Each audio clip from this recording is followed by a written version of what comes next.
La hermosa historia de Jesús cuando fue ungido en Betania. Juan capítulo 12.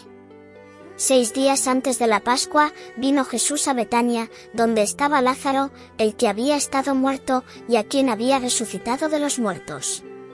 Y le hicieron allí una cena, Marta servía, y Lázaro era uno de los que estaban sentados a la mesa con él. Entonces María tomó una libra de perfume de nardo puro, de mucho precio, y ungió los pies de Jesús, y los enjugó con sus cabellos, y la casa se llenó del olor del perfume. Y dijo uno de sus discípulos, Judas Iscariote hijo de Simón, el que le había de entregar, ¿por qué no fue este perfume vendido por 300 denarios, y dado a los pobres?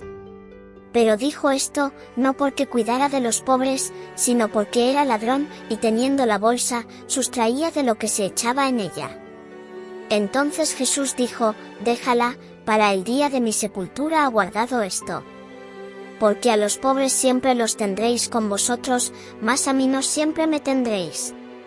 Gran multitud de los judíos supieron entonces que él estaba allí, y vinieron, no solamente por causa de Jesús, sino también para ver a Lázaro, a quien había resucitado de los muertos. Pero los principales sacerdotes acordaron dar muerte también a Lázaro, porque a causa de él muchos de los judíos se apartaban y creían en Jesús. La entrada triunfal en Jerusalén. Al siguiente día, grandes multitudes que habían venido a la fiesta, al oír que Jesús venía a Jerusalén, tomaron ramas de palmera y salieron a recibirle, y clamaban, Hosanna. Bendito el que viene en el nombre del Señor, el Rey de Israel. Y halló Jesús un asnillo, y montó sobre él, como está escrito. No temas, hija de Sión, y aquí tu rey viene, montado sobre un pollino de asna.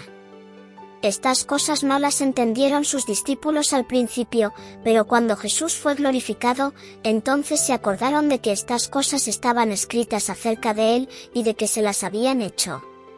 Y daba testimonio la gente que estaba con él cuando llamó a Lázaro del sepulcro, y le resucitó de los muertos. Por lo cual también había venido la gente a recibirle, porque había oído que él había hecho esta señal. Pero los fariseos dijeron entre sí, ya veis que no conseguís nada. Mirad, el mundo se va tras él.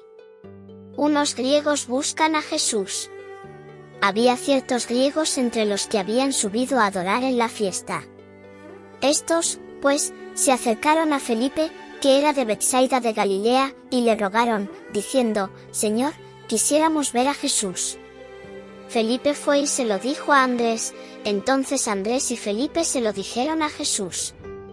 Jesús les respondió diciendo, ha llegado la hora para que el Hijo del Hombre sea glorificado.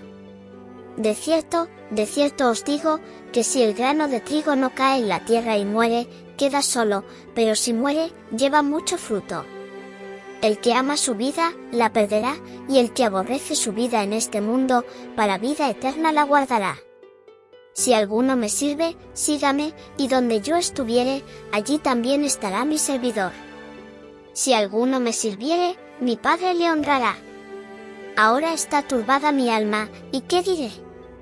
Padre, sálvame de esta hora. Mas para esto he llegado a esta hora. Padre, glorifica tu nombre. Entonces vino una voz del cielo, lo he glorificado, y lo glorificaré otra vez. Y la multitud que estaba allí, y había oído la voz, decía que había sido un trueno. Otros decían, un ángel le ha hablado. Respondió Jesús y dijo, no ha venido esta voz por causa mía, sino por causa de vosotros. Ahora es el juicio de este mundo, ahora el príncipe de este mundo será echado fuera. Y yo, si fuere levantado de la tierra, a todos atraeré a mí mismo. Y decía esto dando a entender de qué muerte iba a morir. Le respondió la gente, nosotros hemos oído de la ley, que el Cristo permanece para siempre. ¿Cómo, pues, dices tú que es necesario que el Hijo del Hombre sea levantado? ¿Quién es este Hijo del Hombre?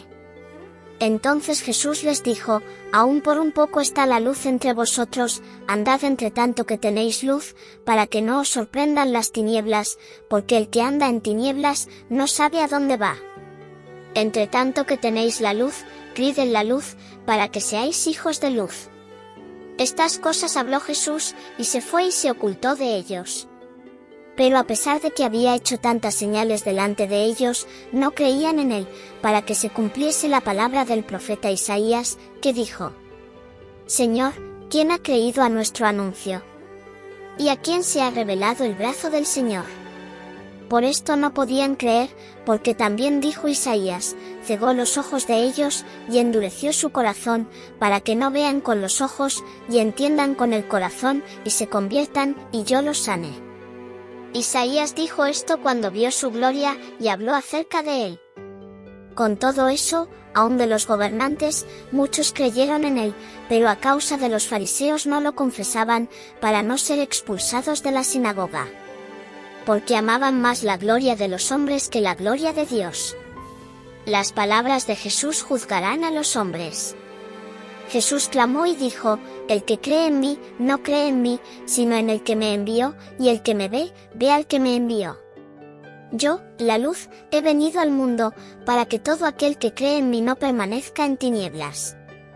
Al que oye mis palabras, y no las guarda, yo no le juzgo, porque no he venido a juzgar al mundo, sino a salvar al mundo. El que me rechaza, y no recibe mis palabras, tiene quien le juzgue, la palabra que he hablado, ella le juzgará en el día postrero. Porque yo no he hablado por mi propia cuenta, el Padre que me envió, él me dio mandamiento de lo que he de decir, y de lo que he de hablar. Y sé que su mandamiento es vida eterna. Así pues, lo que yo hablo, lo hablo como el Padre me lo ha dicho.